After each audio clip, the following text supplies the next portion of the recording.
Thank you to my colleagues, Heidi, who is at the door taking donations, and for Mallory, who does a significant amount of work behind the scenes. Thank you so much.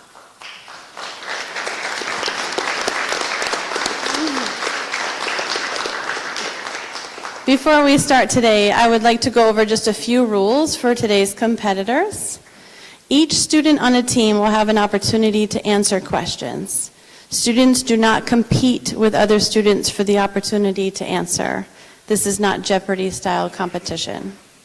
Ms. McVeigh will be leading us through this bee as the quizzer, and she'll be supported by the judges and the scorekeepers. The quizzer will ask player 1 of Team A the question. The student, while standing with the mic, will look at the judges and answer the question. If they need the question repeated, that is fine, but we won't repeat it more than 2 times. And the student will have roughly 30-ish seconds to answer the question. The question will not be rephrased. After the student answers the question, the quizzer will say correct or incorrect. If the student is correct, the team will score 2 points. If the student is wrong, the quizzer will give the correct answer and the team will receive 0 points. Students are not eliminated for incorrect answers. Player 1 of Team B is given the question to answer. This rotation continues with the quizzer going from one team to the next team to the next, so it'll just go down the rows like this. When 2 players on each team have had a chance to answer a question, the round will end. At the conclusion of rounds 3, the total points will be shared out. The judges will share that with our quizzer, and she'll give you an update on the score of where we stand. At the end of the 3rd, 6th, and 9th round, and before the bonus round, if necessary, there will be a 5-minute break. The coach may allow substitutes to enter the contest at this time. Substitutions must be reported to the quizzer by the coach during the break.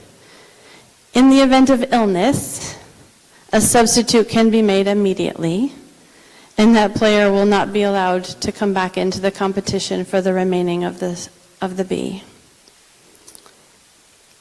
In case of a tie, we'll have a round of harder bonus questions. Substitutions will not be allowed after the regular competition is over. Tie-break rounds will begin immediately after the regular competition. So we will have a winner at the end of our bee. Only the team's designated coach or advisor may appeal or challenge an answer during a break. So any challenge must be made to the quizzer before the next round begins, and the judges have final say regarding the challenge. Judges will keep score and act as the court of appeal. At the end of the bee, we'll hand out awards. Each participant will receive a GOB certificate or the championship awards. We ask the audience to be as quiet as possible and not to be interacting with our participants so that they can stay focused. And if at any point you need to use or exit the facilities, ideally it would be done between rounds and as quietly as possible. And just if you haven't seen yet, if you go out the exit door and you take a left down the hallway, you can see the facilities are there. All right. Ms. McVeigh, thank you. Enjoy the bee. This is for you. So this is on. Red light is on.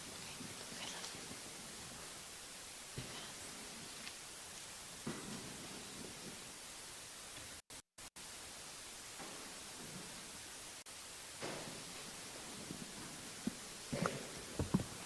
Good afternoon. Okay. If I ask you to repeat your answer, it doesn't mean you're right, it doesn't mean you're wrong, it just means I want to make sure I heard it correctly. Okay, so don't worry that you might think it's wrong or right or whatever. I just want to hear it again, or the judges want to hear it again, okay? All right, you want to go ahead and stand up. Remember, we're going to go down the whole first row, and then the last person on the row will end up handing it to the next row. Okay, round 1 is about Vermont. Okay. Which of the following lakes is located in the Northeast Kingdom? Lake Champlain,